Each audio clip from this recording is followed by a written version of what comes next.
Trump ঘুঘু দেখেছেন কিন্তু ফাঁদ দেখেননি। ইরান যুদ্ধে গিয়ে এবার সেটিও দেখে ফেলেছেন মার্কিন প্রেসিডেন্ট। এক রাতের মধ্যে ইরানকে ধসিয়ে দেয়ার হুমকি দিয়েও শেষ পর্যন্ত কিছুই করতে পারলেন না মার্কিন প্রেসিডেন্ট ডোনাল্ড ট্রাম্প। উল্টো শান্তি চুক্তির জন্য 2 সপ্তাহের যুদ্ধবিরতিতে সম্মত হল আমেরিকা এবং ইরান। ট্রাম্পের এই পরাজয়ের মূলেই হরমুজ প্রণালী। হরমুজেই চূড়ান্ত পরাজয় বরণ করে নিতে হলো মার্কিন প্রেসিডেন্টকে। বিশ্বজুড়ে তেলের বাজারে আকাশচুম্বী দামে দিশাহারা অবস্থা। শুধুমাত্র এই কারণেই ইরানের সামনে মাথা নোয়াতে বাধ্য হলেন মার্কিন প্রেসিডেন্ট। 10 শর্ত দিয়ে যুদ্ধবিরতির পর হরমুজ প্রণালী খুলে দিয়েছে তেহরান। সবচেয়ে গুরুত্বপূর্ণ বিষয়, হরমুজ দিয়ে চলা জাহাজের পাহারায় থাকছে ইরানের সেনাবাহিনী।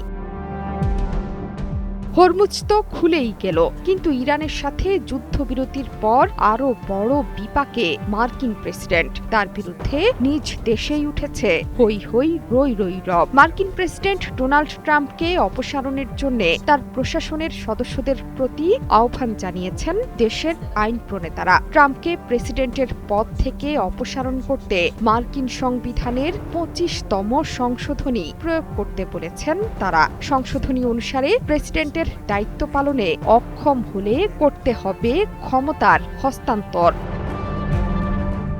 ইরান যুদ্ধ নিয়ে ট্রাম্পের বেপরোয়া পদক্ষেপের সমালোচনা করেছেন বেশ কয়েকজন মার্কিন কংগ্রেসম্যান। রিপাবলিকান নেতা ট্রাম্পকে সরাতে সামাজিক মাধ্যমে সমালোচনার ঝড় বইয়ে দিচ্ছেন তারা। ট্রাম্পের বিরুদ্ধে 25তম সংশোধনী প্রয়োগের আহ্বান জানিয়েছেন অ্যারিজোনার কংগ্রেসম্যান ইয়াসমিন আনসারি। এক্সে তিনি লিখেছেন, ট্রাম্প একটি ভয়াবহ এবং অবৈধ যুদ্ধকে উস্কে দিচ্ছেন, ব্যাপক যুদ্ধাপরাধের হুমকি দিচ্ছেন, ইরানে বেসামরিক অবকাঠামোকে লক্ষ্য করে আঘাত হানছেন।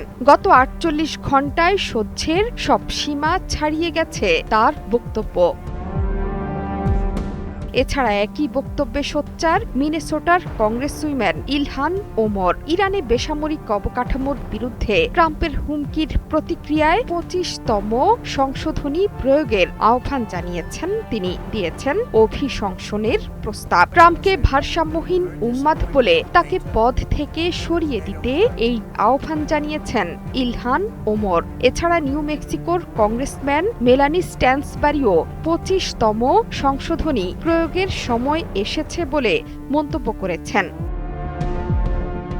ট্রাম্পের বিরুদ্ধে উচ্চকণ্ঠ ইলিনয়ের সাবেক রিপাবলিকান কংগ্রেসম্যান জো ওয়ালশ।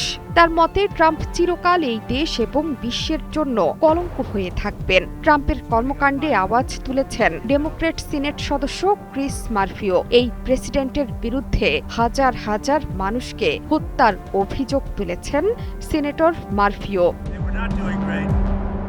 জোহরা চৌধুরী সেতু, ৭১।